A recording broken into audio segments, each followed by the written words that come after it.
ପଳାଶ ଫୁଲର ପ୍ରାକୃତିକ ସୌନ୍ଦର୍ଯ୍ୟରେ ସଭା ଧରିତ୍ରୀ। ଋତୁରାଜ ବସନ୍ତର ଆଗମନରେ କଳାହାଣ୍ଡି ଜିଲ୍ଲାରେ ସୁନ୍ଦର ଭାବରେ ପଳାଶ ଫୁଲର ସମ୍ଭାର ଦେଖିବାକୁ ମିଳିଥିବା ବେଳେ ପୃଥିବୀର ପ୍ରାକୃତିକ ସୌନ୍ଦର୍ଯ୍ୟର ଶୋଭାକୁ ଦ୍ୱିଗୁଣିତ କରୁଛି ଏହି ପଳାଶ ଫୁଲ। ନାଲି ରଙ୍ଗର ଏହି ପଳାଶ ଫୁଲ ଏବେ ଜିଲ୍ଲାର ବିଭିନ୍ନ ଅଞ୍ଚଳରେ ବିଲବାଡ଼ି, ପୋଖରୀ ହୁଡ଼ା ଓ ରାସ୍ତା କଡ଼ରେ ଦେଖିବାକୁ ମିଳୁଛି। ଏହି ପଳାଶ ଫୁଲ ସକାଳର ସୂର୍ଯ୍ୟ କିରଣରେ ନାଲି ରଙ୍ଗରେ ରଙ୍ଗୀନ ହୋଇ ଝରି ପଡ଼ୁଛି।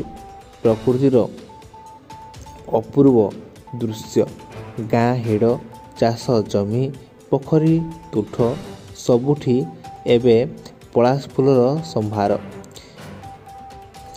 ଥିରି ଥିରି ପବନରେ ଉତ୍ଫୁଲ୍ଲିତ ହୋଇ ଉଠୁଛି ଧରିତ୍ରୀ ରାଣୀ।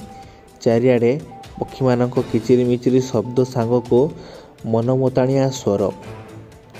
କ୍ଳାନ୍ତ କୃଷକଟିଏ ହେଉ ବା ପୃଥକଟିଏ ପଳାଶ ଫୁଲକୁ ଦେଖି କ୍ଷଣିକ ପାଇଁ ଭୁଲିଯାଏ ଦୁଃଖ କଷ୍ଟ।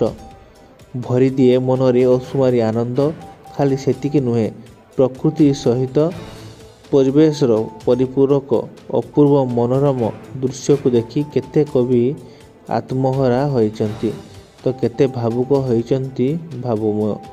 ବସନ୍ତ ଋତୁରେ ପରିବେଶକୁ ବିମୋହିତ କରିଦେଇଛି ପଳାଶ ଫୁଲ। କଳାହାଣ୍ଡିରୁ ଉମାଶଙ୍କର ମିଶ୍ରଙ୍କ ରିପୋର୍ଟ, ସଠିକ୍ ଖବର।